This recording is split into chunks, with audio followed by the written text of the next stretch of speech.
7 বছরের ভালোবাসা ফিরে পেতে রামপুরে প্রেমিকার বাড়ির সামনে ধর্নায় বসলো এক যুবক। তুফানগঞ্জ 2 নম্বর ব্লকের রামপুর 2 গ্রাম পঞ্চায়েতের গড়ভাঙা এলাকার ঘটনা। এই বিষয়ে জানা যায়, রামপুর সিঙ্গিমারি এলাকার যুবক তপন সূত্রধরের সাথে গড়ভাঙা এলাকার এক যুবতীর কোনো এক মেলায় গিয়ে পরিচয় হয়। ধীরে ধীরে তাদের মধ্যে শুরু হয় বন্ধুত্বের সম্পর্ক, তারপর প্রেম।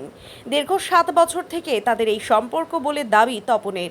তাদের সম্পর্কের ব্যাপারে ওই যুবতীর পরিবারের সাথে কথাও বলে তপন বলে জানা যায়। তপনের দাবি, বেশ কিছুদিন থেকে তাদের সম্পর্কে টানাপোড়েন চলছিল। গতকাল তাকেও যুবতী সাফ জানিয়ে দেয় তার সাথে কোনো সম্পর্ক রাখতে পারবে না, এমনকি বিয়েও করতে পারবে না ওই যুবতী।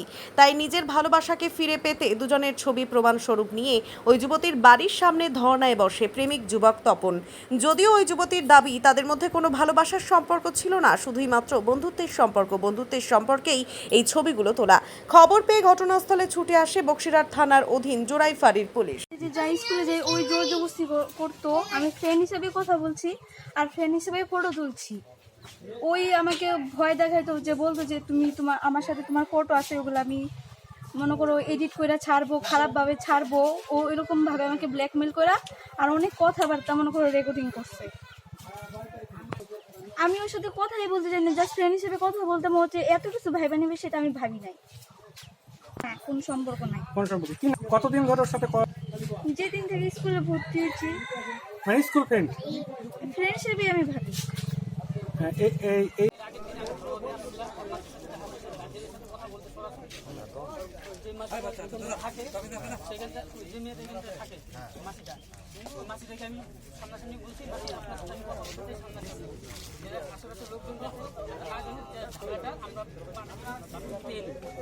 কিন্তু আমাকে যা আমাকে গালি দিয়ে দিচ্ছে, দেওয়ার পর আমাকে তাড়িয়ে দিয়েছে। যেমন ওর সম্মান দিদাটা ভাষাটা শুনলেনি, এরকমভাবে আমাকে তাড়িয়ে দিয়েছে। পরে আমি না পারে না বাধ্য হয়ে কালকে রাত্রেবেলা পর্যন্ত বলছে আমাকে ভালোবাসে, ঠিক আছে। পরে একটু পরে ফোন করে তোর মাসির কান ছিল ফোন সামনে